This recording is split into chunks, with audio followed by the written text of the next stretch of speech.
Hi YouTube, welcome to my channel, and on today's video I'm going to do a walkthrough of my planner. If you're interested, please continue to watch. So my planner is an LV. I don't know what it's called, but it's an LV. I had it personalized. I have tons of planner interest, and so LV is not the only type of planner. I have my Dooney and Burke over here. I have just a regular one I got from Amazon somewhere. I have a happy planner. Actually, I have a few happy planners, but for right now, this is one of the ones that I'm using. So on the inside of my planner, you'll see I have some of my stickers that I like to use, and I got these from Daiso in or Little Japan out in New Jersey, and I really love them. And you'll see how I use them in a minute. I keep this envelope as just a regular greeting card envelope, and sometimes I do take trips to the bank where I bring my taxes for another account that I have. This is from Cotton Paper, and one of the things you'll see throughout, I do keep their journaling cards that they send, and I see the beauty in everything and begin with yourself, Dulce Ruby, so I really love that. This is a picture of two of my children, my two children rather, when they were younger with their cousin. So I really loved how goofy they are in it, so I have always kept it. And I have a little thank you card here that I keep, and of course paper clips all over the place, can't leave home without them. And so I just tuck them in pretty much everywhere I need them. This is a special one I got from my husband after he retired. He cleaned out his office and I found this one, so I keep that one to kind of remind me of him. As you can see, there's this I got from Cotton Paper, which I tend to purchase a lot of items from, and you'll see how I use these. So typically finance is in the back. For me, finance needs to come first because obviously, I'm in a capitalist state of mind. So one of my favorite quotes, Vini Vidi Vici, and I saw Concord. I saw this on Cotton Paper and they just spoke to me, so obviously I have it. On the back of that quote, I have one of my vision boards. I do have a doctorate, so I'm Dr. H, and picture of my husband and my two children. We were in the Bahamas here, and just kind of, keeping what's important front and center. And so on this particular calendar, I used these zigs to, dot some of the places. So this one is like my paycheck calendar, and I can't remember what kind of paycheck it was because I do have a couple of different streams of income, and so I dot in places where I'm getting paid for that month. Around the time of the pandemic, I discovered Dave Ramsey. So Dave Ramsey, for me, he really spelled it out. I've been reading Suze Orman for years, but the way Dave Ramsey explained everything made a whole lot of sense. I'm not a fan of the messenger, but the message is what needs to happen. So I did write down the 7 steps, and I just put little check marks next to ones where I am. I've been in public education for about 22 years now, and so things like saving for retirement and investing and things like that, those are checked off. My kids' college saving plan, I do have a 529. So just the little thing, the big chunk of what I ended up doing for this Dave Ramsey is paying off my credit cards and my car payment. So that happened around March of this year. So I'm super excited about my financial freedom journey, and that's about it. Then we get to the good stuff. Again, another calendar, and again, kind of highlighting my streams of income.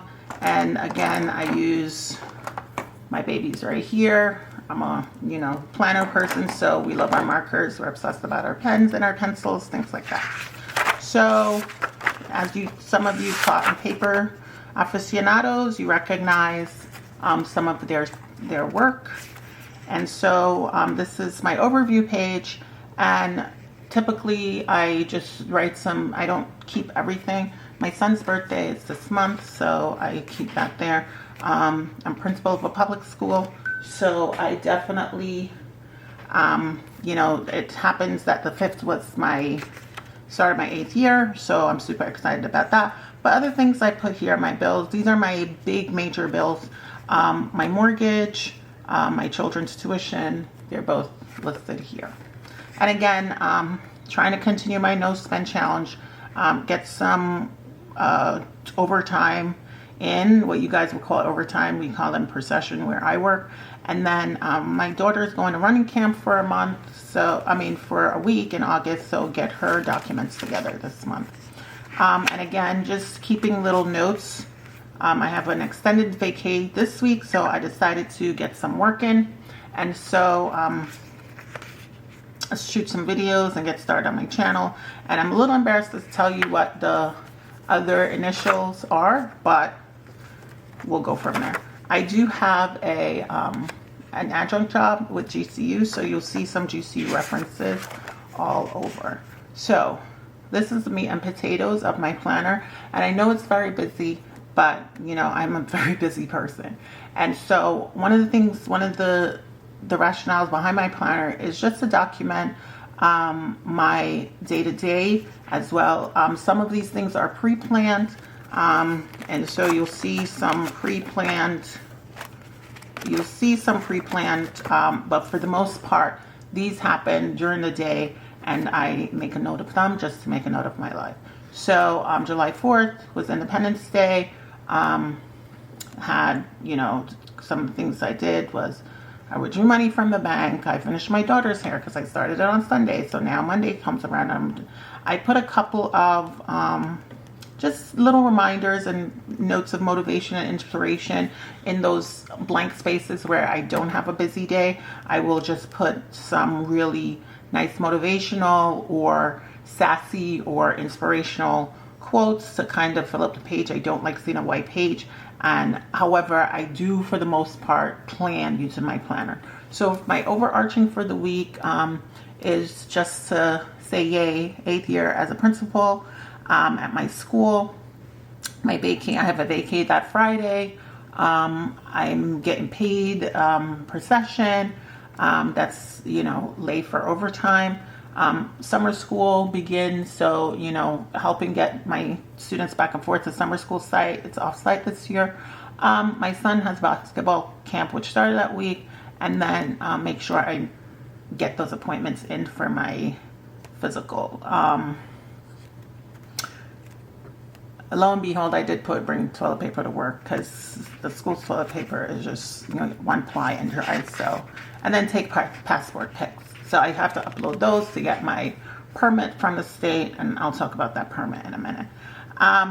So things I did, that was polish my nails. So I do my nails at home, and I happened to be in Marshall's and I found Dash and Diva. It's like a nail decal, and I ended up, you know, putting them on myself. So I'm really proud of how great they look, and they just protect my natural nails. And you can tell I didn't go to get my nails at a manicurist done professionally because some of the nails aren't even, but I'm a fan.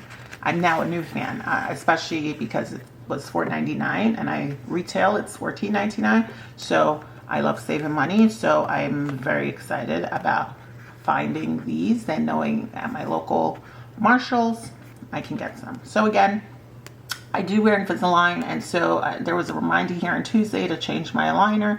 It's every 2 weeks. Pick up my son from Gauchos. I took my vitamin that day, so I made sure I noted it. And so fixed lunch, and some of these are out of order, but it's just, you know, the day. Work anniversary, really didn't do anything, but just noted it. And then did some deposits at the bank, and then modify exercise. So, you know, some of my streams of income, I really do try to make sure that I am putting away the tax and doing some savings. So I don't pay my mortgage on the 1st. The advisor, our loan officer, advised us to make sure we pay it between the 5th and the 10th. So we try to make sure that happens. So the 6th is a good enough day to do it. And then there's some issues at work. Again, depositing taxes. So I had some interviews for openings that we have. And then I had lunch with my son, which was really nice. On his second day at, I spoke to my boss, and that's what it looks like. So again, just detailing, I don't know if you guys are getting a good enough picture of it, but just detailing my day. And again, following week, so outreach to my new hires and vet staff, so I did some of that. I had to, again, you see my dots. Dots usually means I'm getting paid something. So if you look at my Wednesday was a very busy week, and so there's a layer of stuff underneath, and then, you know, some of these are just under, I'm just making extra notes. I do have, we're currently in the middle of a reno, so you'll see some notes about home. Right now we live in an apartment, specifically a co-op, and so we're moving to a single family home that's under renovation for 4 bloody years, but I digress. And so if you see some references to home, that's like our standalone house. And again, just looking through, my husband Glenn had to drive me to work that morning because I have to help, you know, my students get on the bus. So I made sure I did that. There are some cancellations for interviews that I had set up, and my 3 o'clock came, so I was pretty much there. You know, my little divider, which I love. My bills due. American Express and Citibank, so both of them I still try to keep active. So I spent $430.06 at American Express, which I paid off. I spent $388 at Citi with my Citi credit card, which I paid off. So I tried to make sure that I'm paying them off. It's a habit that I have now learned from my husband, courtesy of Dave Ramsey, but Dave Ramsey actually helped me to actualize it. My husband, you know, he's very adverse against debt, so he really does set a good example in making sure, you know, his debts are paid off. So it's a good example, and I really love, you know, who I've grown into financially with his support. So cable is one of the big bills that I have still. Like I said, we still watch cable. I do an allowance. So my children, they get $25 every time I get paid. $5 I give to them, $20 get deposited into their savings account, and then I'm doing a 100 envelope challenge. And what I'm trying to do with that 100 envelope challenge is put $100 in each envelope. So it's going to take me a while to get it done. It's not going to be like over the 100 days or the 365 or any of those, but I'm steadily just stuffing my envelopes every month. And again, as you can see, interviews, we do have one car, so I went to get gas at Costco's. I actually took a nap, which is like unheard of for me. So I'm in the process of, you know, job hunting for, you know, an adjunct job a little bit closer to home, even though I really can't beat my virtual adjunct job that I have right now. I think I want to start getting out and back out into the world to work. I think I might be crazy, but going to a campus every day like I do for work every day is just so much more fulfilling than just meeting people virtually and talking to them virtually or over the phone. So that's some of the things that I wanted to highlight here. So again, this is my upcoming week. Not everything is filled out, but you get a sense of, you know, how I decorate, and I really do decorate very minimally. In the back of my planner, I took notes on my on things that happened. So this is where I keep my notes, and you guys will recognize the notes and lists from cloth and paper. So I do take notes. I had to call the IRS, and that's a whole nother story for another day. But love some of these. These are from Happy Planner, and I really don't use them in here as much as I do in other places. But, you know, and again, just inspiration. Anything worthwhile requires work. Another vision board just to kind of remind me what some of my short-term plans, lose 15 pounds. That's been a plan for a minute. You know, save some money, spend some more time with my kids. I love this sticky note. It doesn't show up on camera very well, but you've seen it, and you'll see it in other places, especially my wallet. And then these little postal dots, and then this one you definitely see. I use this as like a page lifter in the back, but it says the grind, and it keeps me kind of motivated. Again, I have grit and grind here, and I have never used it because it's more about the grit and grind, and again, just the motivation. And I had to wait a few months because cotton paper was out for a minute. My favorite pen to use is the Uni pen, and so I love this one, the oil-based one. It writes on plastic and things like that. So this is my favorite. Number 3, I don't like fine points. And then I utilize my Pentel pen, my Pentel pencil rather. I do love mechanical pencil. Actually, I love all kinds of pencil. So these are my 2 favorite. This one is Paper Mate, the 1.3 lead, and this one is 0.9. Again, I don't like those fine leads. And just, you know, see some midliners. You'll see things just, you know, Sharpie pen. Can't live without my Sharpie pen. And so this is for my Rocketbook, which I have one for work and one for home. And so that's it, guys. Thank you for watching my video. I hope you get a chance to watch some of my other upcoming videos, and like and subscribe if you love the content. Thank you.